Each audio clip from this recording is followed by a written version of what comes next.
Je suis un homme de foi, merci Seigneur. Et donc, voilà, donc à ce concert, commencez déjà à réserver vos billets, hein, parce qu'après, on ne répond de plus rien.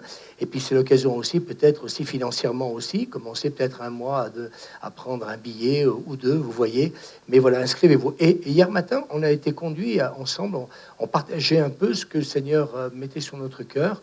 Et tout de suite, s'est imposé ce que le Seigneur me donne en ce moment. Ça s'est fait avec EGC. Les églises EGC nous ont dit exactement la même chose. Actuellement, ce qu'on ressent, c'est qu'il y a un message, cet amour agapé. Donc, c'est le moment de nous y attarder, de prêcher ces choses-là. Et Pierre Chieux, donc, on disait, voilà, on voulait préparer la soirée d'unité. Et d'un seul coup, tout de suite, on a été conduit à parler de ces choses-là.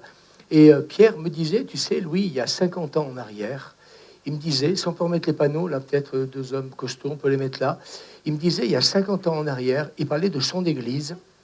Il me disait, on ne les aurait pas accueillis, ces gens-là. Ceux qui étaient avec moi peuvent témoigner. Il me disait, il y a 50 ans en arrière, on n'aurait pas accueilli tous ces gens que vous allez encore relire sur cette liste-là. Et il me disait actuellement, il y a un travail du Saint-Esprit qui s'opère dans notre... On peut les mettre là, ici, Raph, là. Il disait, il y a un travail du Saint-Esprit qui s'opère en ce moment. Et Pierre nous disait donc hier matin que vraiment, eh bien, on se rend compte que dans l'Église actuellement, eh bien, voilà, l'accueil, eh bien que donc il est ressorti deux notions, la notion de l'unité et puis la notion donc de l'accueil. Et moi, j'aimerais vous dire que eh bien, je suis content d'être inspiré et puis de savoir que l'Esprit de Dieu dit la même chose, que ce soit chez les catholiques, les évangéliques et les protestants. Donc je crois qu'il faut qu'on s'attarde sur ces choses-là. C'est pour ça que l'équipe pastorale me permet de continuer encore à prêcher le dimanche. Et ce matin, je voudrais continuer encore sur certaines choses parce qu'il y a encore beaucoup à dire. On va mettre ce texte de 2 Corinthiens chapitre 3, verset 18. Moi, je le mettrai dans la version que j'aime. Nous sommes transformés en son image dans une gloire dont l'éclat ne cesse de grandir. Dis à ton voisin, cette gloire en chacun de nous, elle ne cesse de grandir. Pour, comme le vin, devenir encore meilleur. Amen. Et nous avions vu donc certaines choses que Jésus, l'ami des pécheurs, les gens de mauvaise vie, de mauvaise réputation, ça ne veut pas dire qu'il les approuvait, mais tout simplement que même s'il n'approuvait pas leur acte, eh bien, il les aimait. Et c'est ce que je me suis dit en fin de compte, c'est que Jésus n'appréciait pas ce qu'ils faisaient, malgré que c'était des gens de mauvaise réputation, mais il les aimait. Et je me dis en fin de compte que qu'est-ce que le Saint-Esprit veut nous dire en ce moment ? Il nous demande de dire que oui, comme Jésus, on n'approuve pas tout ce qu'on voit, tout ce qu'on entend, tout ce qui est écrit sur ces panneaux, mais rien n'empêche que quelque part, il nous faut donc aimer. Je voudrais vous dire ce matin, quand hier matin, avec Pierre, donc les deux Pierre, Pierre Vernet et Pierre Chieux, on a parlé de ces choses. Et puis Pierre Chieux me disait, tu sais, Louis, on ne va pas agir par tradition comme chaque année. En fin de compte, on prend les notes qui se fait au niveau mondial, au niveau de la soirée d'unité. Il me disait, tu sais, Louis, je crois qu'on va aborder le thème tout simplement ensemble, l'unité et l'accueil. Et donc, je me suis dit, waouh, ça veut dire que c'est un message qui est donc actuel. Alors, je crois que quelque part, eh bien, Dieu le sait que nous sommes humains, Dieu le sait que nous ne sommes pas parfaits. Mais je crois qu'actuellement, ce que le Seigneur nous demande, c'est de faire un véritable travail dans ce domaine-là. Et Pierre me disait, notre Église est en train de faire un travail. Vous savez qu'il ne se passe pas des choses glorieuses. Et je crois que parce qu'il ne se passe pas des choses glorieuses, eh bien, qu'à plus forte raison, eh bien, on s'est posé la question de quelle manière nous allons peut-être aider ces personnes qui ne vivent pas peut-être des bons moments et qui, malheureusement, eh bien, on peut dire que le mal, que la chair a pris le dessus et que malheureusement, elles se retrouvent, elles aussi, dans des situations très difficiles. La vraie question, c'est de quelle manière on va les accueillir. Ça, c'est la bonne question. Est-ce qu'on peut dire amen ? Alors moi, je crois que l'amour de Dieu donne sans attendre à recevoir. Ça, c'est clair. Il pardonne, il ne retient pas. Donc la colère, l'amertume, la critique et le jugement. Et un pasteur a dit quelque chose, j'ai beaucoup aimé ce qu'il a dit. Donc il a dit à son église, j'aide des personnes qui arrivent à pardonner à leur père, il dit à leur beau-père, qui peut-être même ont été jusqu'à l'abus sexuel dans leur enfance.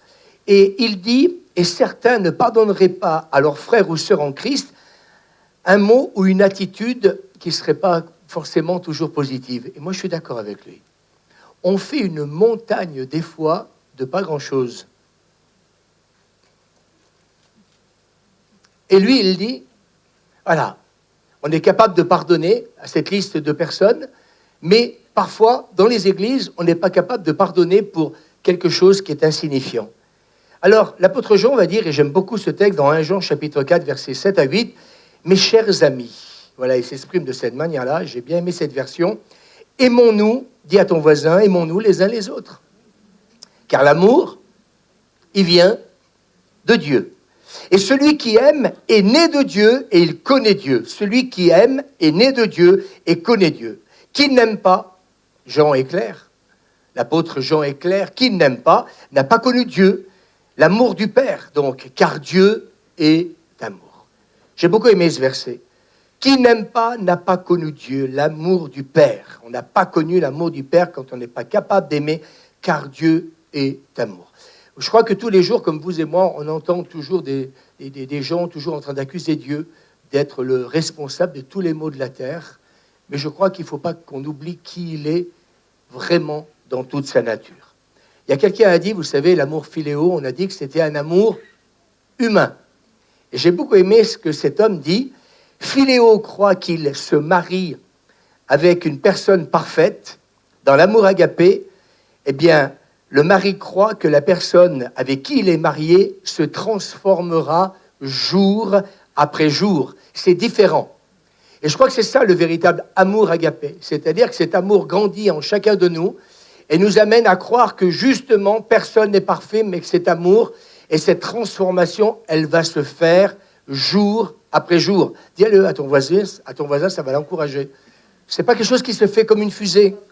C'est quelque chose qui se fait jour après jour. Parce que l'amour, de toute façon, philéo, c'est amour humain. C'est impossible de quelque part qu'il produise une transformation. Mais quand c'est l'amour agapé, alors cet amour agapé va nous aider donc à croire que eh bien, les choses vont changer, que ton mari va changer, que ta femme va changer, que tes enfants vont changer. Donc l'amour agapé est une forme d'amour désintéressé, inconditionnel, qui va se caractériser par la compassion, l'attention et donc cette notion de sacrifice. C'est un choix conscient d'aimer et puis d'accepter les autres. Est-ce qu'on peut dire amen? Quels que soient leurs défauts ou leurs manques. Ah, c'est pas évident, hein? Accepter les autres malgré leurs défauts ou leurs manques. Donc l'amour agapé est ancré dans la bonté, le pardon, l'empathie, c'est-à-dire qu'on réagit avec compassion. Et puis un verset qui nous enseigne, et d'ailleurs on l'a abordé hier avec Pierre et nos amis, je l'avais déjà noté, mais j'ai été agréablement surpris que Mimi, donc l'épouse de Pierre, donc nous l'a donné. Un verset qui nous enseigne que le concept de l'amour agapé, c'est donc Matthieu 5, 44, il nous est dit d'aimer nos ennemis et de prier pour ceux qui nous persécutent. Alors c'est étonnant parce que c'est des textes qu'on connaît par cœur, et il y a des moments où le Saint-Esprit nous arrête sur ces versets qu'on connaît par cœur. Et ce que moi j'ai retenu, donc, c'est que Jésus dit donc d'aimer nos ennemis et de prier. Moi j'aime bien ça, moi. Et de prier pour ceux qui nous persécutent. Ça veut dire que si tu ne pries pas, tu ne peux pas les aimer. Et moi, ça m'a fait du bien. Et souvenez-vous, on va en reparler tout à l'heure, du témoignage donc de Léa, cette femme qui, à un moment donné, eh bien, elle a prié, comme elle dit. Et c'est parce qu'elle a prié, eh bien, qu'elle a pu arriver au pardon. Alors j'ai envie de vous dire ce matin, priez. Et puis nous pourrons arriver donc au pardon. Donc, c'est vrai qu'il n'est pas difficile de prier pour les gens qui sont bons envers nous, mais pour ceux qui nous ont blessés, eh bien ça c'est autre chose. Alors on va mettre une petite vidéo, je ne sais pas si vous verrez ici, je ne sais pas, ça cache les panneaux là. Il y a quelqu'un qui peut m'aider là? Non? Parce que les panneaux cachent, voilà. Ça va? Voilà, donc pour ceux qui sont au milieu, je vais pousser un peu, regarde. Tac, recule l'autre un peu simplement. Tac, on va le mettre là, et l'autre devant le piano. Voilà, on va regarder cette vidéo qui ne dure pas longtemps, une petite minute, que j'ai trouvée. Regardez bien la tête de la personne, et vous allez comprendre, avant qu'on la mette peut-être tout de suite, c'est aimer vos ennemis, prier pour ceux qui nous persécutent. Prier. Donc c'est facile de prier pour les gens qui sont bons, mais prier pour ceux qui nous ont blessés. Voilà, si quelqu'un peut éteindre la lumière, ou peut-être que ça va le faire. Il n'y a pas le volume, il faut commencer par le volume, s'il vous plaît. Tac, voilà. Et le jour de Noël, donc pas n'importe quel jour, il s'est fait agresser à l'acide. L'acide a dévoré son œil, la moitié de son visage, et on va l'entendre témoigner. Il faut savoir que la souffrance est quand même difficile. Je pense que c'est quelque chose d'extrêmement difficile pour un être humain de supporter ce qu'il supporte avec des démangeaisons sous un casque, parce qu'en ce moment, en fait, il porte pas un casque, excusez-moi, mais un masque. Je vous propose de l'écouter. To me, it's success because I could have been persecuted or hunted as a criminal, but now I'm not hunted as a criminal. This happened to me not because I'm a criminal, but because I love God, the humanity. Enfin, pour terminer, avez-vous un message pour vos agresseurs? And to finish, Umar, what message would you give to your attackers? My message is that Jesus loves them. And two, I forgive them. I love them, and I wish they become believers and followers of Jesus Christ, because they don't know what they are doing. Et pardonne-le parce qu'ils ne savent pas ce qu'ils font. Tu peux laisser juste peut-être ce qu'il dit à la fin. Voilà, c'est pas gênant de laisser l'image. Voilà. Pardonne-le parce qu'ils ne savent pas ce qu'ils font. Et il dit, je prie juste un peu avant, il dit qu'un jour, eh bien, ils puissent se convertir à Jésus. Alors, pourquoi prier pour nos ennemis? Pourquoi prier pour ceux qui nous ont fait du mal? Eh bien, justement, c'est à partir du moment où on va prier pour eux qu'ils vont se convertir, comme nous, qui vont changer. On voudrait qu'ils changent sans conversion. C'est à partir du moment où ils vont se convertir que Dieu va pardonner leurs péchés et qu'ils vont changer. Et là, donc, il a le visage comme ça. Vous avez entendu pourquoi? Parce qu'on lui a jeté de l'acide sur le visage. C'est pour ça que je voudrais, ces derniers temps, interpeller l'Église. Parler de l'amour, c'est facile pour les gens qui nous font du bien. Mais c'est autre chose. Bon, je ne le dirai pas ce matin, mais je crois qu'il y a des choses que le Seigneur veut que nous expérimentions en ce moment. Donc le pardon n'est pas qu'une émotion, c'est une décision que l'on prend. Et je suis revenu sur le témoignage de Nicky Cruz qui dit « J'ai fait le choix de pardonner à ma propre mère. » Souvenez-vous qu'il l'avait donc consacré donc à Satan. Donc l'amour agapé est capable d'endurer, donc d'attendre et puis de croire. 1 Corinthiens 13 nous dit « L'amour croit tout. » Vous vous souvenez la suite? Et espère tout. C'est-à-dire que dans l'amour, nous croyons et nous espérons que la personne concernée, eh bien, le Seigneur va la changer et va se révéler à elle. Alors, transformer, pourquoi faire? Eh bien, moi, j'ai besoin d'être transformé pour arriver, dites-le avec moi, au pardon. Pourquoi une transformation? Elle servirait à rien, en fin de compte, eh bien, si j'ai encore du mal à pardonner. Alors, vous vous souvenez ce qu'avait dit donc dans ce témoignage cette femme, que le mal ne sera pas vainqueur. On peut le redire ce matin? Le mal ne sera pas vainqueur dans ma vie. Je peux avoir toutes les bonnes raisons de la terre, mais moi, dans mon cœur, j'ai dit au Seigneur, depuis que je vous prêche sur ces choses-là, le mal ne sera pas vainqueur. Et pardonner, bien entendu, à cette personne qui avait détruit sa vie. Elle dit, j'avais le choix, et je crois qu'on a le choix. C'est pour ça que le pardon, c'est un choix entre le désespoir ou être révolté. Et souvenez-vous, son parcours, eh bien, il ne s'est pas fait en une semaine, il ne s'est pas fait en 15 jours pour arriver donc au pardon. Mais elle dit, il faut avoir un désir fou. Vous en avez des désirs, on en a tous. Eh bien, parfois, il faut désirer certaines choses qui vont pouvoir nous aider, justement, parce qu'il y a un désir en nous. Vous savez, quand on a un désir, quand on a envie de quelque chose, on va tout faire pour l'obtenir. Alors, j'ai envie de vous dire que soit on reste sur l'offense, soit à un moment ou à un autre, on désire au plus profond de notre cœur, comme le dit cet homme, eh bien que ceux qui lui ont jeté l'acide, qu'ils puissent se convertir, que Dieu puisse pardonner leurs péchés et qu'ils puissent venir aussi réparer. De quelle manière? On le verra tout à l'heure, dans le pardon, il y a aussi la réparation, et bien qui viennent aussi, et c'est quelque chose que j'ai travaillé cette semaine, dans le pardon, il y a aussi la réparation, et bien que donc ces hommes qui lui ont jeté l'acide, eh bien comment dire, ils puissent lui demander pardon, parce que nous allons le voir ensemble, parce que le pardon libère. Alors, donc cette femme ne peut pas avoir la certitude d'avoir réellement pardonné à cet homme. Et là, j'ai réalisé quelque chose. C'est vrai que tant qu'il n'y a pas eu une démarche, eh bien, de la partie adverse, c'est compliqué de savoir si véritablement on a pardonné. Alors, elle prie tous les jours. Et puis, souvenez-vous de ce psaume 110, verset 21, « Domine jusqu'au cœur de ton ennemi », c'est-à-dire ne laisse pas ton ennemi s'installer dans ton cœur pour produire de l'amertume. Et que nous restions donc sur l'offense. Alors, elle dit, je l'ai embrassé, vous vous souvenez, pour le déposer dans le cœur de Dieu. J'ai beaucoup aimé, moi, quand elle a dit ça. C'est ce que cet homme a dû faire. Il a dû déposer, comment dire, ses ennemis dans le cœur de Dieu, parce que sinon, cela, donc, n'aurait pas été possible. Et puis, donc, cet homme, il ne restait que quelques semaines à vivre, eh bien, a pu lui dire, avant, donc, de mourir, eh bien, il lui a demandé donc pardon.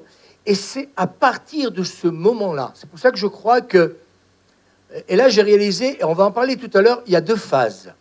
Il y a la phase où, avec l'amour agapé, nous arrivons à pardonner à ceux qui nous ont offensés, mais j'ai réalisé aussi que la chose qui va nous permettre d'arriver plus facilement au pardon, écoutez bien, c'est important, c'est deux choses différentes. C'est quand la personne qui nous a offensés ou qui nous a fait du mal vient nous demander pardon. Y a-t-il quelqu'un qui veut lever la main et qui peut peut-être dire, en essayant de vous rappeler, eh bien c'est vrai qu'un jour quelqu'un m'a fait du mal, et j'avais comme cette femme du mal à pardonner à celui ou celle qui m'avait donc blessé, offensé, mais le jour où il ou elle m'a demandé pardon, ça a été libérateur. Quelqu'un veut lever la main? Il y en a 1, 2, 3, 4, 5, 6, 7, 8, 9. On fera une omelette avec ça.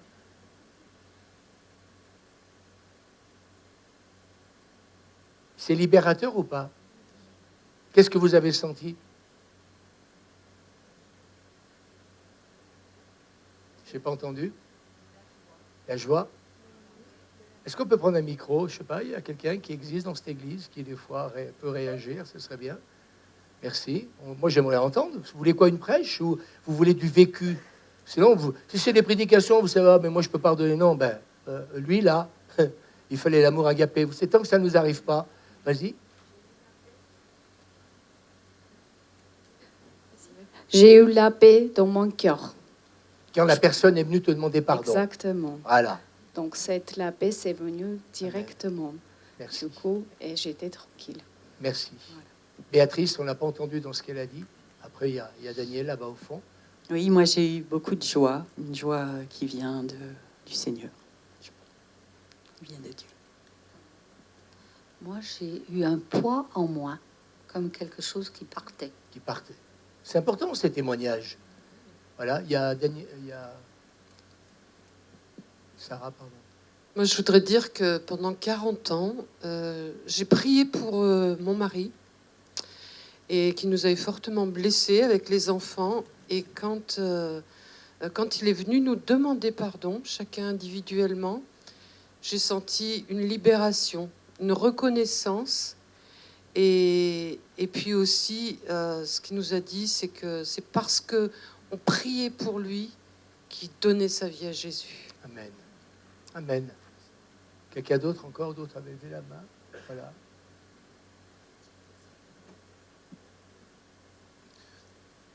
Moi, je trouve que j'ai retrouvé la paix car il y a une personne qui m'a fait du mal et du coup, je suis libéré. Amen.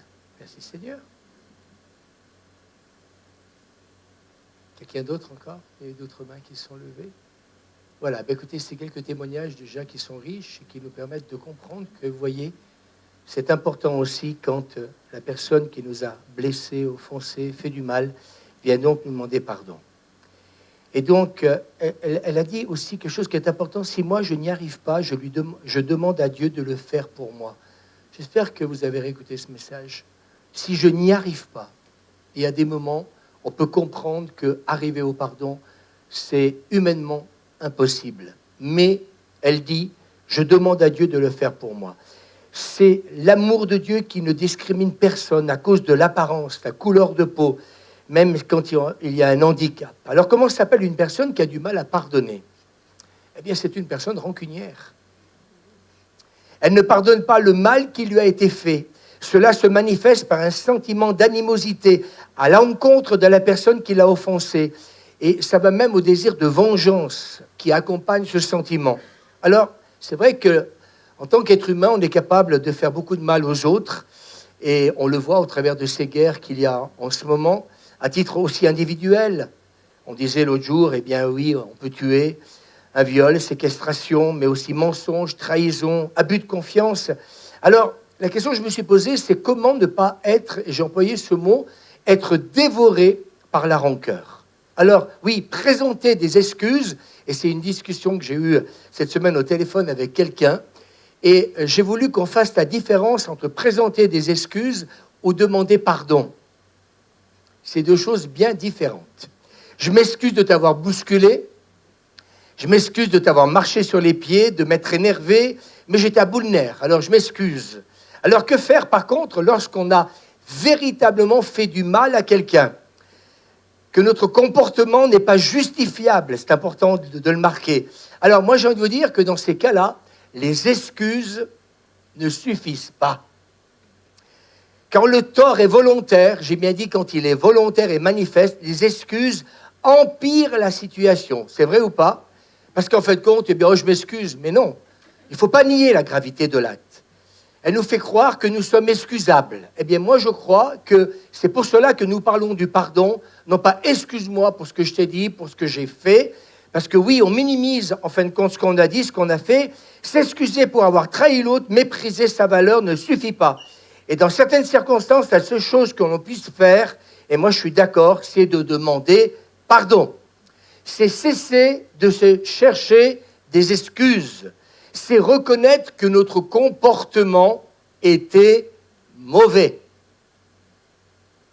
Oh, je m'excuse. Non. Je reconnais que mon attitude, mon comportement, ma manière de t'avoir parlé, etc., était pas louable, elle était mauvaise. Pas juste faillible, mais injuste, tordue. J'ai même presque envie de vous dire pourri. Alors pardonner, c'est donc renoncer à retenir contre une personne un mal qu'elle a vraiment fait, dont elle est responsable. Alors on veut pardonner parce qu'on veut sauvegarder la relation, bien entendu, parce qu'à chaque fois qu'on ne pardonne pas, on ne va pas sauvegarder cette relation. Parce que mes amis, on ne peut pas aussi toujours que retenir la faute chez l'autre. Parce que mes amis, si on est capable, les autres sont capables de nous pardonner, il faut aussi que nous aussi, nous soyons capables de pardonner. Amen. Alors oui, on pardonne par amour, parce qu'on veut le bien de l'autre, au-delà du mal qu'il nous a fait. Alors on peut pardonner en reconnaissant que nous aussi, donc, comme je disais il y a un instant, nous pouvons faire mal aux autres. Moi, c'est quelque chose que j'ai appris. Je me suis dit, en fin de compte, mais on a toujours du mal à accepter le pardon des autres, mais en même temps, on aimerait aussi que quand on blesse, eh bien, que les autres puissent nous pardonner. Oui aussi. Oui ou non? Vous êtes d'accord avec moi? Alors oui, pardonner parce que nous avons, nous aussi, été pardonnés par d'autres. C'est important. Alors, je voudrais simplement dire deux, trois petites choses qui sont importantes ce matin, alors qu'on parle du pardon. Est-il possible de tout pardonner? Waouh! Il y en a certains, ils se disent, waouh, qu'est-ce qu'il va bien dire? Mais c'est intéressant ce que je vais dire. Est-il possible de tout pardonner? La réponse, elle n'est pas facile. Certains, elle va vous arranger. Et puis d'autres, eh bien moi je crois que si cet homme-là en est arrivé là, car l'amour est de Dieu et vient de Dieu. J'ai dit tout à l'heure, il prie pour que ses bourreaux se convertissent. J'ai dit tout à l'heure, par ces témoignages, que le pardon libère. Vous avez entendu les témoignages. Mais je crois aussi qu'à cette question, on a envie de répondre, ça dépend de la gravité de la faute. Une chose est sûre, Le pardon guérit les blessures du cœur. Dis-le à ton voisin. Le pardon guérit les blessures du cœur. Alors oui, la vie n'est pas un long fleuve tranquille. Il nous arrive des choses qui nous font mal, qui nous touchent et qui nous amènent à nous replier dans des mécanismes de défense. Et quand on nous a fait mal, qu'est-ce qu'on fait? On va se protéger. Il y a des gens qui ne veulent plus venir dans une église parce qu'on se protège. Si tu veux te protéger de l'église, il faudra même aller habiter sur une île déserte, parce que là, dans le monde, ça sera encore moins joli. On est d'accord? Et je pense que quelque part, ces mécanismes de défense, j'ai presque envie de dire qu'ils sont humains, ils sont naturels. Mais mes amis, eh bien, ils produisent aussi la colère, la haine, du ressentiment. Et puis, ces choses-là, j'ai réalisé que quand on s'enferme dans la colère, l'amertume et la haine, en fin de compte, elles nous enferment. C'est comme si on s'enfermait dans une prison. Levez la main ceux qui sont d'accord avec moi. Parce qu'on commence, en fin de compte, eh bien oui, à se retirer de la compagnie des autres. Et il y a comme un enfermement qui se produit. On s'enferme sur soi et on n'est plus capable, en fin de compte, de pouvoir communiquer avec les autres. Alors qu'on a besoin de vivre libre. Et j'ai trouvé ce témoignage, j'en ai 2-3 à vous donner ce matin. C'est le témoignage d'une maman dont la fille de 15 ans a été assassinée d'un coup de couteau lors d'une soirée privée. Elle dit, je savais que si je n'arrivais pas à pardonner, la colère, elle dit, vous voyez, c'est bien aussi qu'on en prenne conscience. Elle dit, je savais que si je n'arrivais pas à pardonner, écoutez bien, parce que ça peut que vous aider, ça peut que nous aider, ça peut que nous parler. Je savais que si je n'arrivais pas à pardonner la colère et la rancœur, je suis en train de vous dire qu'on a tué sa fille de 15 ans, mais elle a encore, je dirais, une certaine réflexion pour se dire que la colère et la rancœur m'auraient transformé en une personne que ma fille n'aurait pas aimé que je devienne. Vous aimez fréquenter des personnes qui ont de la haine, de l'amertume, de la rancœur? C'est plus du bon vin, c'est du vinaigre. Alors elle dit, le pardon m'a libéré parce que sans pardon, je sentais, elle dit, que j'allais m'enfermer intérieurement. Est-ce que quelqu'un ce matin a le courage de lever la main pour dire, moi je suis, à cause de ce que j'ai subi, dans une sorte d'enfermement? 1, 2, 3, 4. Il faut être courageux pour lever la main. Personne ne verra parce que 5. Oui, c'est tout à fait ça. J'aimerais que vous puissiez comprendre ce matin. J'aimerais vous dire que si ça peut vous aider, moi j'ai réalisé qu'à chaque fois que quelqu'un nous fait du mal, d'un seul coup on écarte tout le monde. Et puis on est dans cet enfermement dans les pensées. Ce sont des pensées violentes. Il y a de la haine, il y a de la violence. Si je peux l'attraper, je vais le tuer. Si je vais l'attraper, je vais lui faire du mal, comme donc cette personne a fait donc à ma fille. Et on s'enferme dans des pensées qui peuvent devenir même démoniaques. Et puis ça tourne en rond. Et puis matin, midi et soir, on mange avec, on dort avec. Et en fin de compte, on n'arrive plus à retrouver cette paix intérieure avec Dieu, non pas qu'avec Dieu, mais avec soi-même. Donc, la meurtrière, c'est une jeune fille de 18 ans. Waouh! Ah, les jeunes aujourd'hui, hein, ils ne sont pas de cadeaux. Hein. Donc, la meurtrière, une jeune fille de 18 ans, a été enfermée. Donc, bien sûr, elle a été en prison. Mais aussi, ce qu'on dit de son témoignage, c'est qu'en prison, elle s'est elle-même retrouvée enfermée dans quoi? Dans la culpabilité. Vous savez, un coup de couteau, ça va tellement vite. Et est-ce que vous croyez qu'à chaque fois que cela se produit, soit c'est un meurtre et on décide de tuer quelqu'un, ou soit tout simplement dans une rixe, etc., et dans une colère. Je trouve ça incroyable aujourd'hui que beaucoup de gens se promènent avec des couteaux, mais malheureusement, c'est ce qu'on voit de plus en plus. Et tous les jours, j'ai pas dit tous les mois, j'ai pas dit toutes les 3 semaines, j'ai dit tous les jours dans notre pays, les personnes reçoivent je vais même dire au pluriel, des coups de couteau, sauf que heureusement, ils ne meurent pas tous, mais c'est ce qui arrive. Alors oui, son enfermement, ça n'a pas été que des barreaux, mais c'est, finir sa jeunesse dans la culpabilité.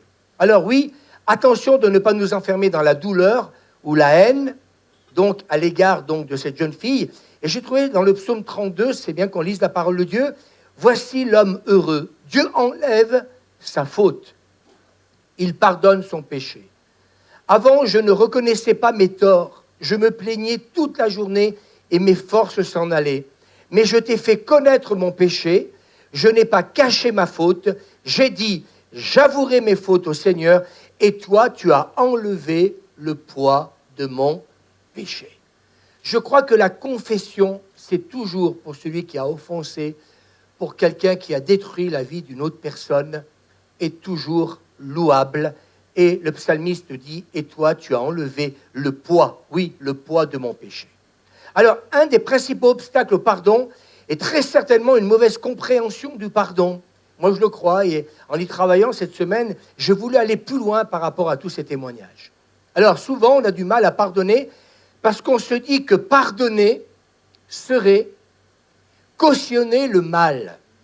C'est même aller jusqu'à même nier son existence. Je pardonne, oui, mais tous ceux qui ont subi un certain nombre de choses marquées encore sur ces deux tableaux, j'aimerais vous dire une chose, ils ne peuvent pas nier l'existence du mal. On leur a fait du mal. Ou si ce n'est pas à eux, c'est un membre de la famille.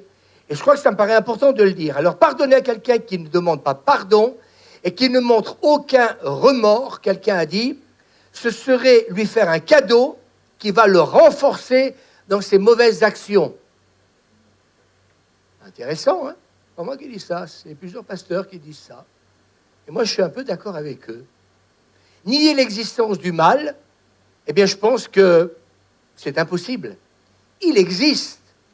Mais en même temps, il faut que ceux qui ont blessé, ceux qui ont causé un préjudice à quelqu'un d'entre nous, il faut qu'à un moment ou un autre, on va employer le mot. Qu'est-ce que j'ai comme mot? Lui, il dit, j'ai pardonné à mes bourreaux, mais à un moment donné, je vais employer un autre mot, il faut qu'il paye.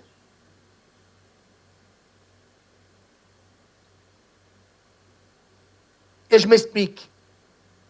Il faut lever ce malentendu. Ce n'est pas que la Bible dit par rapport au pardon, il y a des choses moches qui se passent dans ce monde, mais nous voyons aussi que le mal ne doit pas rester non plus aussi impuni. La justice doit être rendue. L'offense doit être réparée. C'est comme si cette jeune fille de 18 ans, on ne sait pas ce qui lui a pris, quelle est la raison qui a fait qu'elle a poignardé cette, je dirais, adolescente, hein, de 15 ans. Alors ça veut dire que quoi? On pardonne, mais elle doit rendre des comptes. Oui ou non? Et je crois qu'il fallait que je rajoute ça, parce que sinon, on va me faire passer pour quelqu'un qui dit qu'il faut tout pardonner. Oui, il faut pardonner, mais il faut que justice soit rendue. Est-ce que les responsables, vous êtes d'accord avec ça?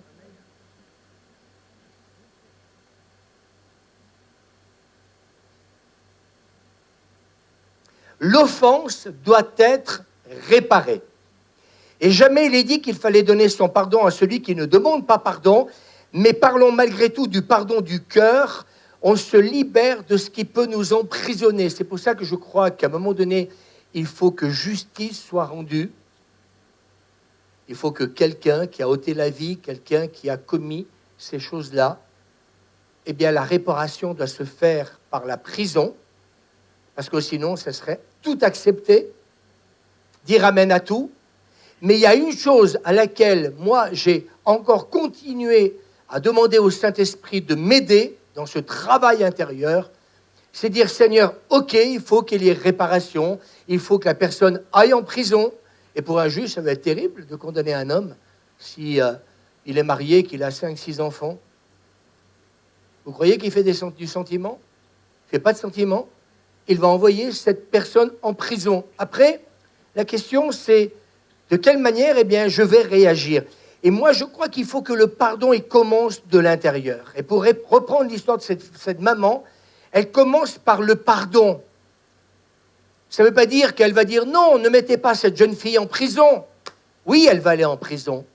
Mais dans son cœur, elle sait qu'il faut que ce travail du pardon commence dans son être intérieur. Et là, j'ai compris. Cette semaine, j'ai compris quelque chose. Je me dis, Seigneur, il faut qu'il y ait réparation. Heureusement que certaines personnes qui sont peut-être dans cette liste-là sont en prison. Sinon, elles continueraient, oui ou non? Mais comme lui, tu peux laisser, s'il te plaît, Jean-Fred, mais comme lui, malgré tout, je crois que ce chemin intérieur du pardon doit aussi continuer à s'opérer. Vous savez pourquoi? Pour ne pas être enfermé dans la haine. Tout à l'heure, j'ai parlé d'enfermement. Plusieurs ont levé la main. S'il vous plaît, ne restons pas dans ces enfermements. Demain, on a fait du mal à quelqu'un d'entre nous.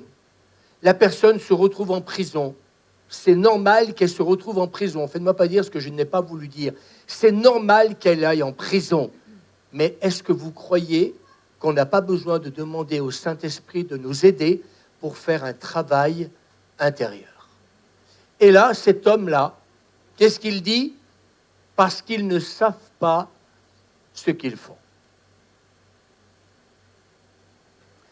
Elle n'est pas allée dire, donc cette femme, à la meurtrière de sa fille qu'elle lui pardonnait au départ. Écoutez bien, le témoignage est très intéressant. Au départ, elle ne lui a pas dit qu'elle lui pardonnait. Mais la meurtrière lui a écrit, et c'est pour ça que je disais tout à l'heure que les témoignages qu'on a entendus, Suzanne, c'est que plusieurs ont levé la main pour dire que quand on m'a demandé pardon, ça m'a libéré. Est-ce qu'on peut dire amen? Alors, tout à l'heure, quand on disait « prions », eh bien, il prie pour que ces gens rencontrent le Seigneur. Et bien entendu que même si déjà il a accordé le pardon à ses bourreaux, eh bien, malgré tout, c'est vrai que le jour où ces hommes, s'ils se convertissent, viennent demander pardon à cet homme, vous ne croyez pas que ça va lui faire plus que du bien? Alors, la meurtrière lui a écrit pour lui demander pardon. Elle a écrit une lettre, écoutez bien, de 14 pages. Et vous savez ce qu'elle fait dans ces 14 pages où elle écrit? Elle est en train de parler, vous savez de qui? Elle parle d'elle-même. Elle parle de sa vie. Et elle dit, en fin de compte, eh bien, j'étais en souffrance. Il ne nous est pas dit ce qui s'est passé dans sa vie, mais elle est en train de lui raconter qu'en fin de compte, que sa vie, ça n'a pas été un long fleuve tranquille. J'aimerais vous dire que quand il y a la colère, quand il y a la haine, il y a de la rancœur, on peut être capable, nous aussi, ce qu'on nous a fait, écoutez-moi bien, de devenir comme les autres. Faites ce que vous voulez avec ce que je suis en train de vous dire, mais je parle sincèrement. C'était une fille en souffrance. Et cette maman, à ce moment-là, lui a dit qu'elle lui avait pardonné. Après sa demande de pardon, ça aide. C'est important de le préciser. Alors, le pardon, je le redis, ne fait pas abandonner la notion de justice, surtout si nous sommes concernés. Alors, deux choses en même temps, pardonner et faire justice. Et ça, pour moi, ça m'a permis, en fin de compte, de rétablir ce message que j'ai partagé dimanche passé, que je continue ce matin.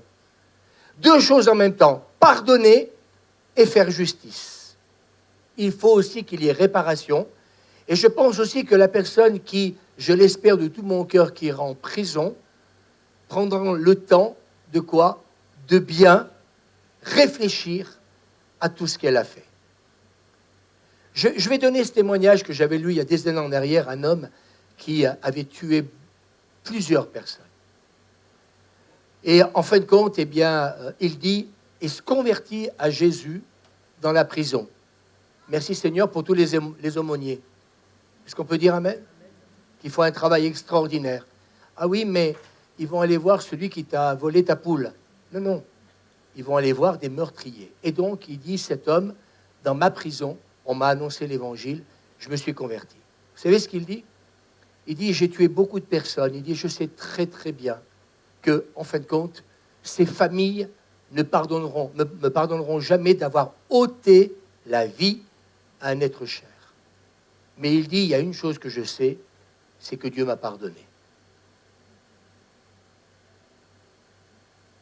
Ah, Dieu pardonne.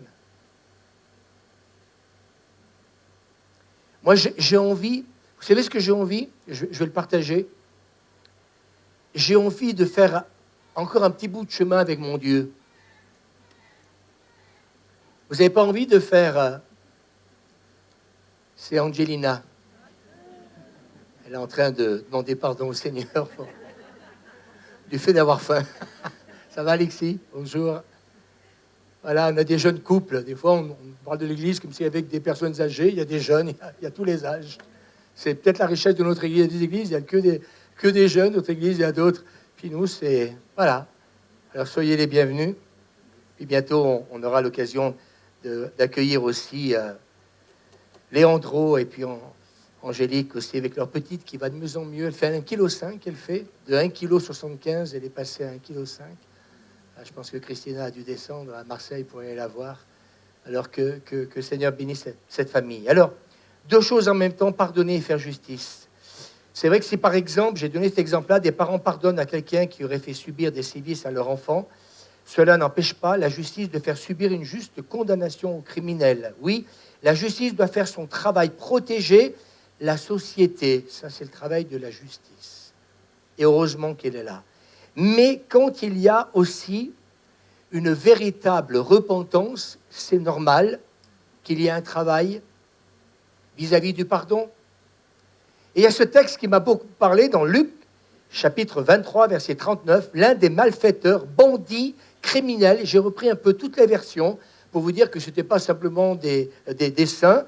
L'un des malfaiteurs, il y a une version qui dit malfaiteur, d'autres versions disent bandits, criminels, crucifié à côté de Jésus, l'injurié, disant « N'est-ce pas le Christ? Sauve-toi toi-même et sauve-nous. » Mais l'autre le reprenait et disait « Ne crains-tu pas Dieu, toi qui subis la même condamnation? Pour nous, il est honnête, c'est justice, car nous recevons ce qu'ont mérité nos crimes. Mais celui-ci n'a rien fait de mal. » Et il dit à Jésus « Souviens-toi de moi quand tu viendras dans ton règne. » Jésus lui répondit, « Je te le dis en vérité, aujourd'hui tu seras avec moi dans le paradis. » On peut applaudir Jésus. Ça a été timide, hein?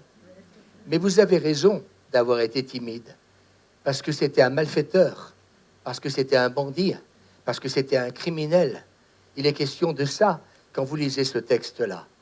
Et je me dis aujourd'hui, ben voyez, la repentance, cet homme qui a pu se repentir dans sa prison, d'avoir fait le mal. Mais j'ai envie de vous dire, si dans sa prison, ça lui a permis, parce que s'il serait resté en liberté, il aurait continué, oui ou non? Mais dans la prison lui a permis, en fin de compte, eh bien de...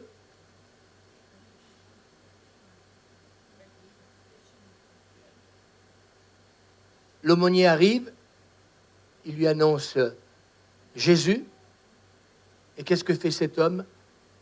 Il se convertit. Ne croyez-vous pas qu'il y a comme un aveuglement spirituel? C'est ce que nous dit la Bible. Le Dieu de ce monde, il a aveuglé l'intelligence de ce monde-là. Et en fin de compte, on n'a plus vraiment conscience du mal, parfois, pas toujours, parfois oui, et parfois non, du mal qu'on peut faire aux autres. Alors oui, on a aussi besoin de pardon dans les relations familiales, dans les relations parents et enfants. Est-ce qu'on peut dire aussi Amen? Et j'ai lu une histoire qui m'a beaucoup plu. L'histoire qui circule au sujet d'un père, je l'ai raconté hier matin, avec nos amis donc catholiques et protestants. Il y a une histoire qui circule au sujet d'un père et d'un fils, écoutez bien, qui après une dispute ne se voyaient plus depuis des années. Ils étaient devenus des étrangers l'un pour l'autre. Et un jour, le père, il lui vient une idée. Il décide de retrouver son fils. Est-ce qu'on peut dire Amen? C'est bon ça ou pas? Il le cherche pendant des mois sans jamais le trouver. Et finalement, comme dernière tentative pour retrouver son fils, il fait passer une petite annonce dans un journal. Et on pouvait lire dans cette annonce, « Cher Pierre », ce garçon s'appelait Pierre, « retrouve-moi samedi matin devant l'agence du journal, tout est pardonné, je t'aime, ton père. » Qu'est-ce qui s'est passé à votre avis? Si quelqu'un connaît l'histoire, tu tais. Si tu ne la connais pas, qu'est-ce qui s'est passé? Qu'est-ce qui s'est passé? Que quoi? Eh bien, grâce à raison, écoutez bien, le samedi matin, il y avait 800 jeunes hommes à attendre le pardon et l'amour de leur père. Vous pouvez applaudir, hein? Pas moi, hein? Applaudir le Seigneur et applaudir ce papa-là. Donc, vous vous rendez compte que si 800 jeunes sont arrivés, j'ai presque envie de vous dire ce matin, quand on voit tout ça, il n'y a pas tout ça parce qu'à un moment donné, on est né, comment dire, meurtrier. Mais il y a quand même un problème de pardon, quand même. Moi, j'en entends tous les jours et je tourne toujours autour de ces choses-là et je vois des jeunes, des moins jeunes, des couples, des enfants. C'est terrible. Le pardon est quelque chose de, je dirais, qu'il faut qu'on retrouve dans nos vies personnelles, qu'on retrouve. Et ce garçon-là qui, à un moment donné, eh bien, sait que son père lui a pardonné, il peut aller à la rencontre de son père parce qu'il sait que son père lui a pardonné. Et ça veut dire qu'il y en a 799. C'est énorme ou pas?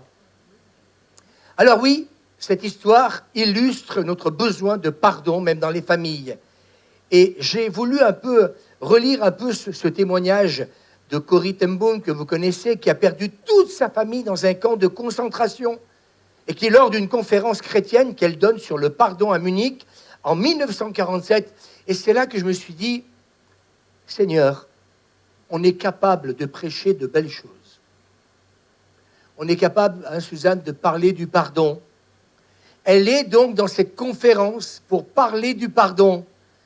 Mais malheureusement, comme Léa, je vais dire qu'elle s'est fait aussi attraper. Parce qu'à un moment donné, c'est facile de parler du pardon quand vos bourreaux ne sont pas présents. Mais s'ils le sont, et là, il nous est dit, elle est là pour parler du pardon à Munich en 1947, et elle voit un ancien tortionnaire s'approcher et lui demander pardon pour les atrocités qu'il a commises. Alors elle le reconnaît tout de suite, mais elle avoue, alors qu'elle est là pour parler du pardon, qu'elle a du mal à lui pardonner. Je voudrais m'adresser à vous tous ce matin. Ne croyez-vous pas que parfois, est-ce que c'est de l'orgueil spirituel? J'en sais rien. Si c'est un aveuglement spirituel, on se croit parfois, eh bien, avoir peut-être réussi à pardonner. On croit peut-être que pour nous, pardonner, c'est quelque chose de facile. Et moi, ce que je trouve triste, c'est que d'un côté, je suis content qu'elle prêche sur le pardon, mais quand elle voit son bourreau venir vers elle, d'un seul coup, ça remonte tout à la surface. Et moi, j'ai dit au Seigneur, depuis que je parle sur ces choses-là, je ne voudrais pas, Seigneur, quand je vais rencontrer certaines personnes dans la rue ou autres, eh bien que ça remonte à la surface et que d'un seul coup, qu'est-ce qui va remonter? Des bonnes choses? Est-ce qu'il va remonter des bonnes choses?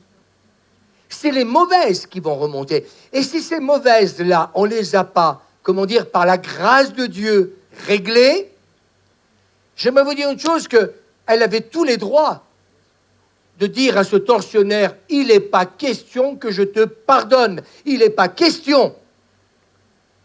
Mais comme j'ai dit tout à l'heure, notre Dieu est un Dieu d'amour et un Dieu de pardon pour celui qui parvient à la repentance.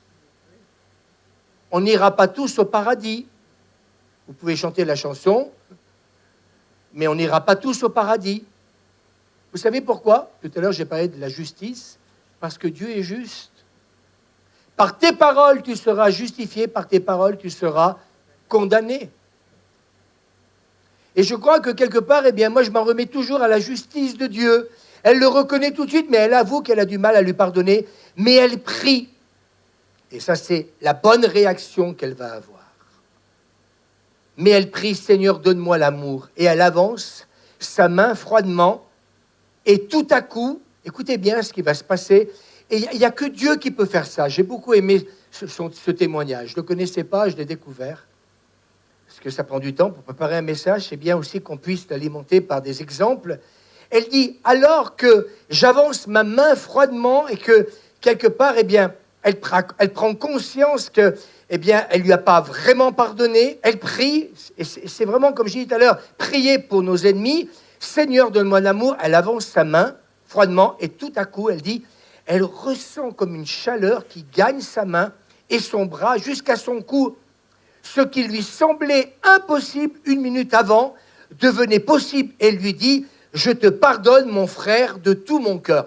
Moi, je crois, Étienne nous a donné ce verset donc 2 fois en réunion de conseil, l'amour de Dieu est vraiment répandu dans nos cœurs par le Saint-Esprit. Et je crois que dans des moments comme ceux-là, où nous sommes confrontés à une situation douloureuse, difficile, je crois qu'il faut rester dans cet état d'esprit de prière. Est-ce qu'on peut dire Amen? Seigneur, donne-moi l'amour. Alors, elle avance froidement, je l'aurais certainement été moi aussi, mais d'un seul coup, il y a ce revêtement d'amour. Cet amour agapé qui vient sur elle. Et moi, je crois que humainement parlant, c'est pas possible parfois de pardonner. Là, je connais pas trop sa vie, je sais pas trop ce qui s'est passé, je n'ai pas été plus loin parce que j'avais d'autres choses à préparer. Mais j'aimerais vous dire qu'elle a dû vivre l'horreur, voir l'horreur, mais il y a quelque chose qui est venu du ciel. Et moi, je vous le dis ce matin, tant que cet amour ne vient pas du ciel, c'est impossible. Mais elle ressent quelque chose. Qui c'est qui a besoin de ressentir ce matin l'amour de Dieu? Qui vient là maintenant? On est dans un culte. Je suis en train de prêcher. Levez-vous là où vous êtes. Moi, j'aimerais qu'on prie pour que le Saint-Esprit descende maintenant. Pour que le Saint-Esprit descende maintenant. Pour que le Saint-Esprit descende maintenant. Ce n'est pas une prédication, réécoutez, parce que tous ces points, je sais qu'ils font remonter plein de choses. Je n'ai jamais eu autant de personnes qui m'ont appelé, qui sont venues me voir sur cette question-là. Je ne pensais pas que ça allait aller jusqu'à là.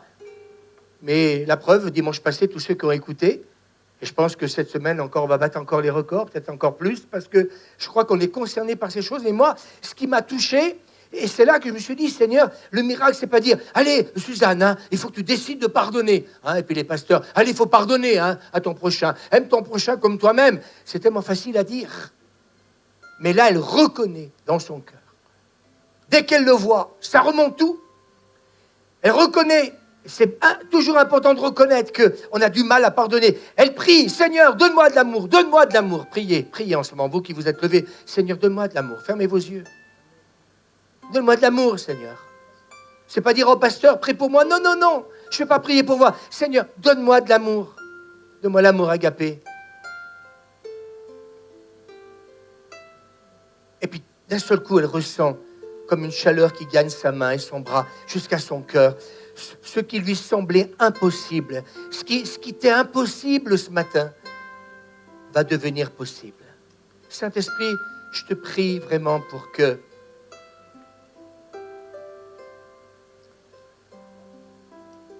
j'ai envie de demander, si vous le permettez, on continue à filmer, que peut-être l'Église se lève et qu'on puisse prier pour ceux qui se sont levés. Si vous êtes d'accord avec moi, écoutez pas une prêche, s'il vous plaît. Je crois que ce matin, ceux qui sont levés, peut-être que ce matin, vous dites, oh, ils reparlent encore de ces choses-là. Et un peu de compassion, là, ce matin. Prions pour les personnes qui ont besoin, ce matin, d'une intervention divine. Que cette guérison se produise là, maintenant, qu'il y ait une chaleur de l'esprit qui descend sur ton cœur. Que la puissance du pardon qui peut venir que du ciel. Ça fait depuis 15 jours, j'ai entendu des horreurs. J'ai entendu, dans la liste, là, oui, j'ai entendu ces choses-là. Ah, tu crois, pasteur? Tu crois, oui, bien sûr. Oui, j'ai entendu ces choses-là.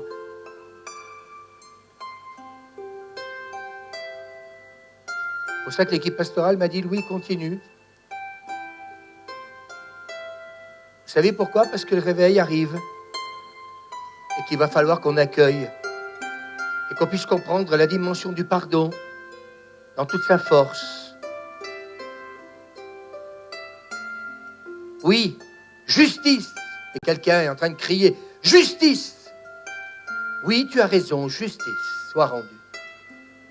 Mais cela ne doit pas t'empêcher de prier pour qu'un jour un aumônier puisse peut-être aller voir cette personne, cette jeune fille de 18 ans qui a ôté la vie à une jeune fille de 15 ans, qui avait toute la vie devant elle.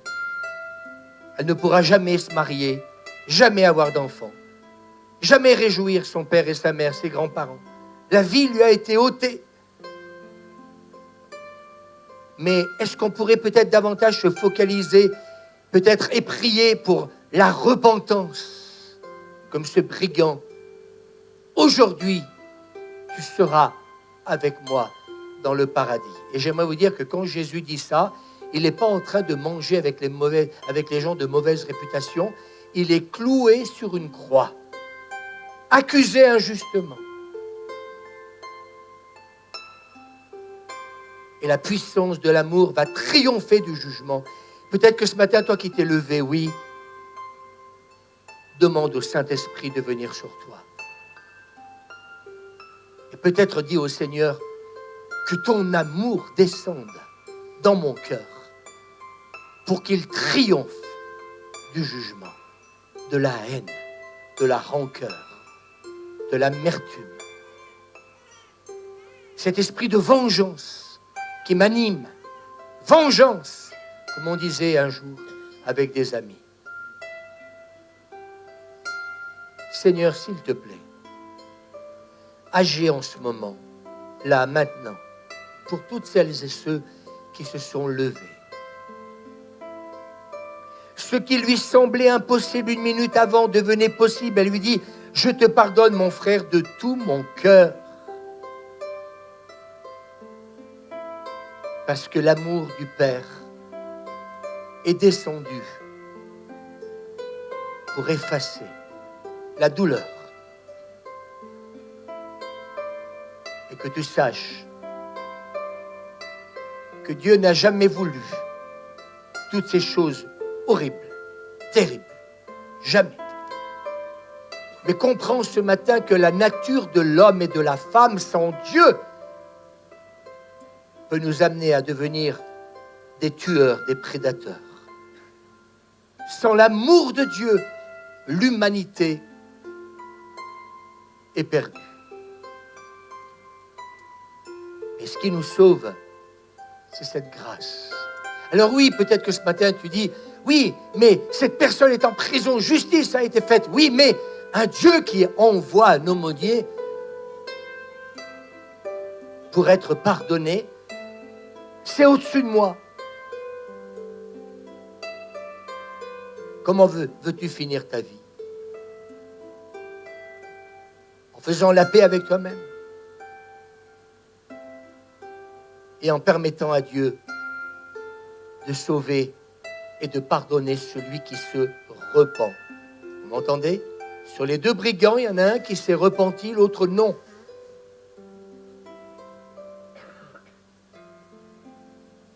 Saint-Esprit, viens.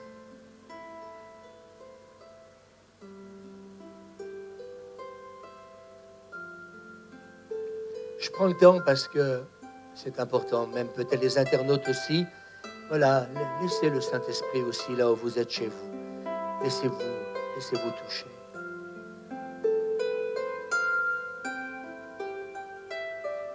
Il n'y a pas un chant qui va avec, peut-être? Je ne sais pas, le groupe de louanges, rassemblez-vous des fois, c'est bien d'être à l'écoute du Saint-Esprit. Des fois, un chant, ça peut aider aussi. Moi, j'ai envie de prendre quelques minutes là, parce que j'ai bientôt fini. Après, on va prendre la Sainte Seine ensemble. Mais j'ai envie aussi que ce matin, le Seigneur fasse un vrai travail dans chacune de nos vies.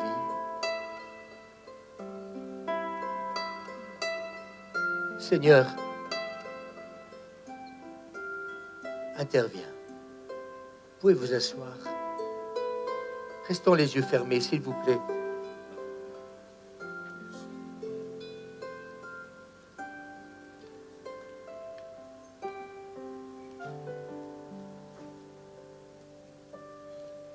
Nous allons avoir 3 concerts, restons les yeux fermés, qui vont arriver.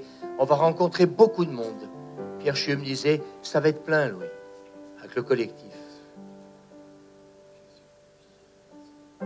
Mais on a décidé sur 3 concerts que 2 soirées seront consacrées à des soirées pleines évangile, avec un prédicateur, un appel au salut et à la conversion.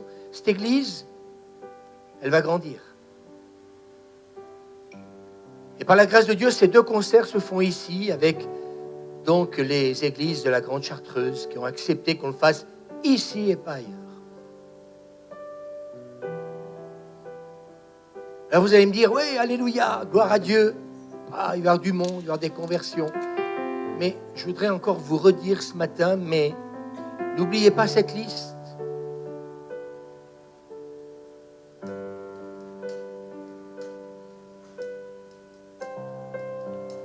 Et tout ça va être fait parce que on veut que cette ville se tourne vers Dieu. Nos élus se tournent vers Dieu.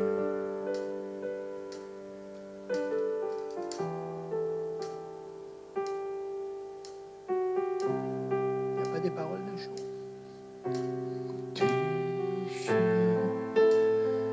De la vie, Gardons les yeux fermés. Jésus, me voici devant toi.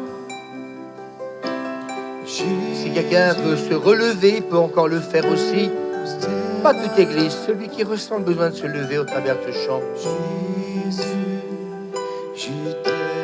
Et tu peux faire cette prière. J'ai tellement besoin de toi. Maintenant, je veux sentir l'amour du Père descendre en moi. Je ne veux pas repartir ce matin.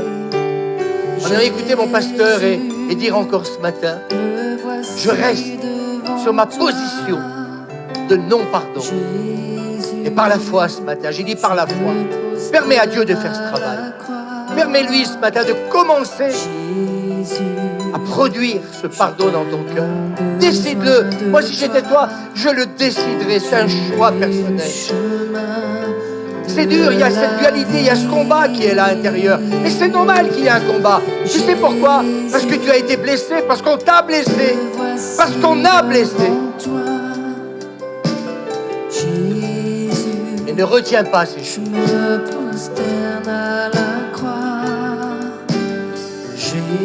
On peut chanter tous ensemble. On a tellement besoin de toi, Seigneur, pour continuer le chemin de la vie. Jésus, me voici devant toi. Jésus, je me prosterne à la croix. À la croix. Jésus, on continue à filmer. J'ai tellement besoin de toi pour continuer le chemin. J'ai tellement besoin de toi, Seigneur. J'ai tellement besoin de toi. Jésus, me voici devant toi. Jésus, je me prosterne à la croix. Jésus, j'ai tellement besoin de toi pour continuer le chemin de la vie. Jésus, me voici devant toi. Jésus, je me prosterne à la croix. Jésus, j'ai tellement besoin de toi pour continuer le chemin de Tous ensemble, de tout notre cœur, on termine. Jésus, me voici devant toi. Jésus, je me prosterne à la croix.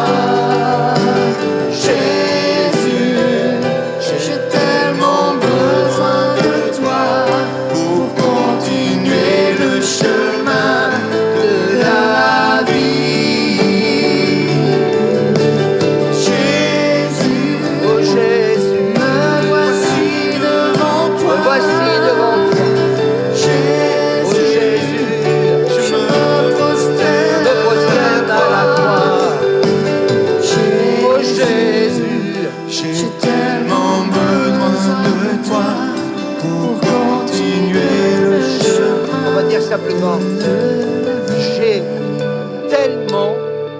besoin de toi pour continuer le chemin de la vie. Non pas la mort, parce que ces choses-là, c'est comme une mort intérieure. Mais pour continuer le chemin de la vie. Est-ce que quelqu'un peut peut-être me dire si vous avez senti que ce revêtement de la puissance de l'amour avait commencé à descendre dans votre cœur? J'ai dit à commencer. Levez la main, quelqu'un. 1, 2, 3. 6, 7, 5.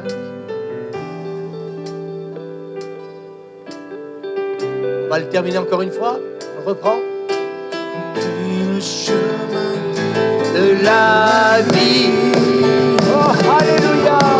Jésus, me voici devant toi.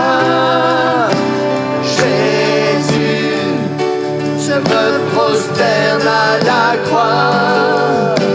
Jésus, j'ai tellement besoin de toi pour continuer le chemin de la vie. Jésus, me voici devant toi. Jésus, je me prosterne à la croix. Jésus, j'ai tellement besoin de toi pour continuer le chemin. Merci Raphaël. De la vie. Merci Seigneur. Est-ce qu'on peut applaudir le Seigneur? J'aimerais qu'on l'applaudisse, même si pour toi encore c'est difficile, mais applaudis-le.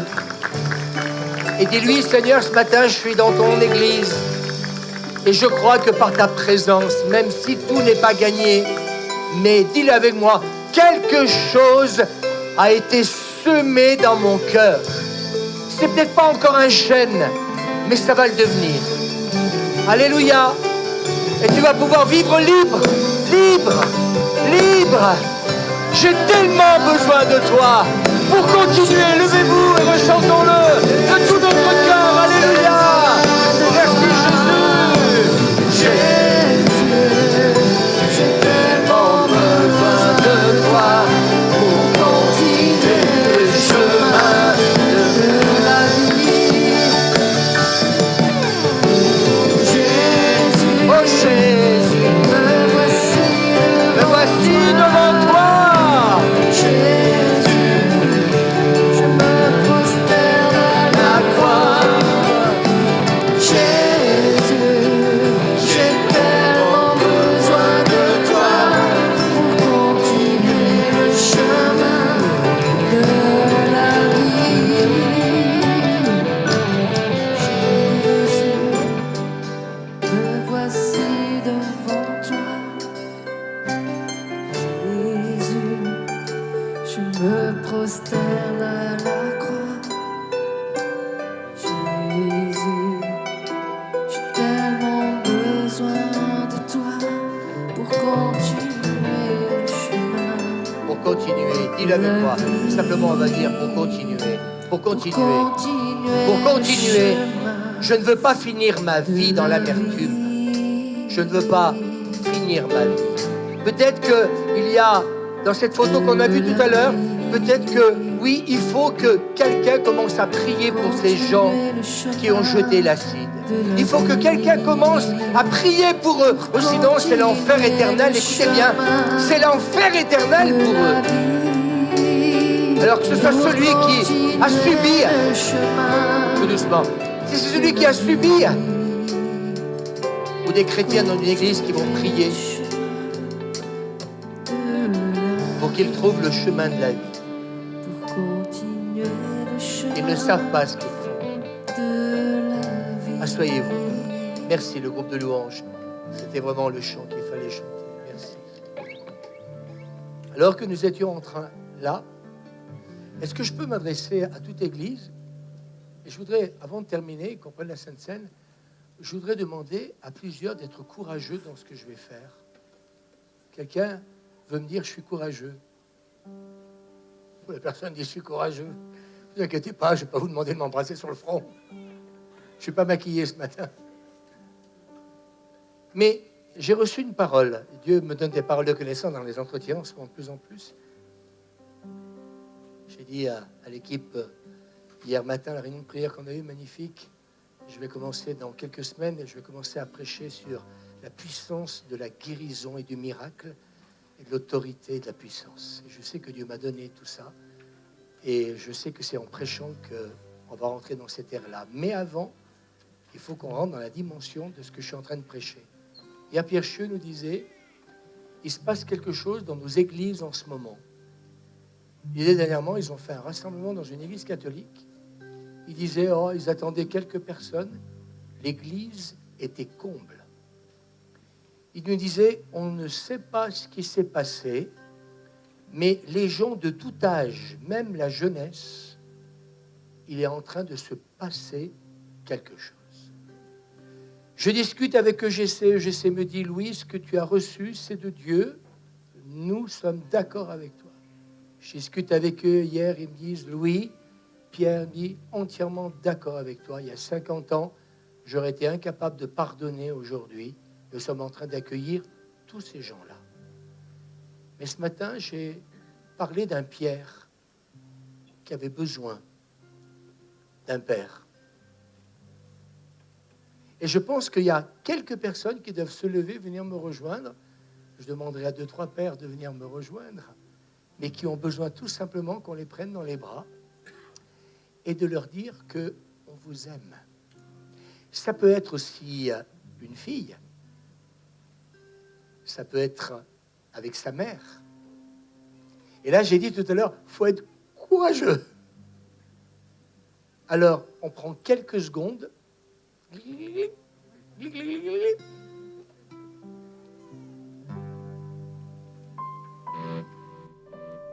n'y a personne, mais je sais très bien qu'il y a quelqu'un. Tu as raison de le faire, viens. Si Patrick veut venir, s'il te plaît. Hein? Voilà. Il y a quelqu'un d'autre, je sais.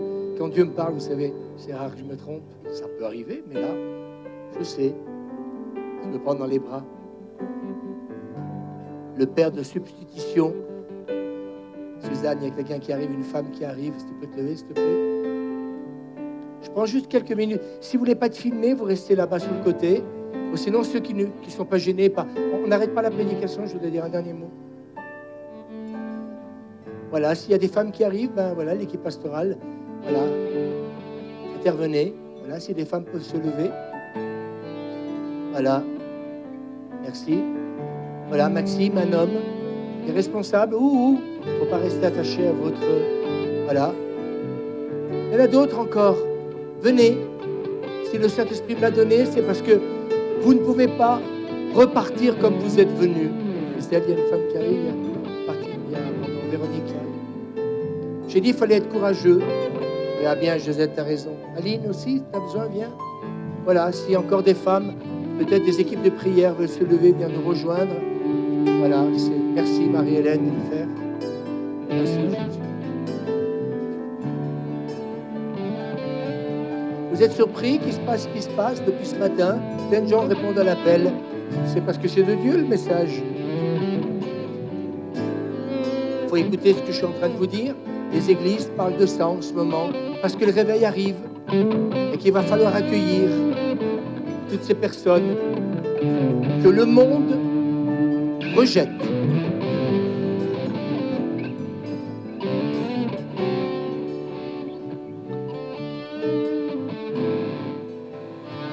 Que Dieu vous bénisse. Je voudrais simplement terminer, on va prendre la Sainte-Seine, je vais demander aux équipes d'emmener la Sainte-Seine ici, on va la prendre là au milieu, on va filmer, on arrêtera de filmer dans un petit moment, mais je voudrais simplement terminer en vous disant une chose qui m'a parlé cette semaine, c'est que Dieu a fait un bout de chemin pour venir jusqu'à nous. Et je voudrais terminer en disant, si Dieu a fait un bout de chemin pour venir jusqu'à nous, et je termine ce message de cette manière-là, faisons-nous aussi un bout de chemin pour aller vers lui. Mais aussi, peut-être que ce matin, plusieurs auront peut-être besoin aussi de faire un bout de chemin Et c'est peut-être le moment peut-être de téléphoner à quelqu'un qui vous a offensé, quelqu'un qui vous a peut-être blessé. Ce ne sera pas qu'une prédication, réécoutez-la. Moi, je vous invite à le faire. Laissons le Saint-Esprit faire un vrai travail. Moi, depuis que je parle sur ces choses-là, je bénis Dieu pour ce travail de l'Esprit. Et je dis, Seigneur, continue, s'il te plaît. Et en prenant ce pain et ce vin, j'aimerais ce matin qu'on n'oublie pas cet homme. Ne l'oubliez pas. Et quelque part, eh bien, si aujourd'hui, il y a des hommes et des femmes qui sont capables d'en arriver à ce pardon-là, alors je me dis oui, c'est que vraiment la puissance de Dieu agit et est capable de le faire dans nos cœurs. Alors ne dis pas ce matin, mais pour moi c'est impossible ce qui lui est arrivé. Croyez-vous pas qu'il y aurait eu de quoi vouloir tuer ces gens? Eh bien, Dieu l'a rendu possible dans la vie de cet homme. Et moi, ce matin, je veux remercier le Seigneur avec vous, dire merci Seigneur, parce que tu nous rends capables d'en arriver à pardonner. Oui, que justice soit faite. Mais Seigneur, que la puissance de ton pardon œuvre dans ma vie. Et en venant prendre ce pain et ce vin, je voudrais vous inviter tout simplement, et j'avais reçu ça cette semaine, quand avec l'équipe pastorale on dit qu'on va faire la Sainte Seine ce matin, ce texte qui dit « J'élèverai la coupe des délivrances ». Et en prenant ce pain et ce vin ce matin, élève la coupe des délivrances. Ce matin, en prenant ce pain et ce vin, l'action du Saint-Esprit te permet de vivre une vraie délivrance, une vraie guérison intérieure. Ce pain, le corps du Christ qui a été brisé pour nous, ce sang qui a été versé, parce que sans effusion de sang, il n'y a pas de pardon, de purification pour nos péchés. Et ce matin, en prenant ce pain et ce vin, nous voulons nous souvenir que tout nous a été pardonné, que sa grâce et sa miséricorde, elle durera toujours. Alors, on vous invite à vous lever, on va arrêter de filmer. Je vais dire au revoir aux internautes avant. Passez un bon dimanche et n'hésitez pas à envoyer ces messages. Ils feront le plus grand bien à beaucoup de personnes. Voilà, que Dieu vous bénisse. Et si vous voulez vous lever,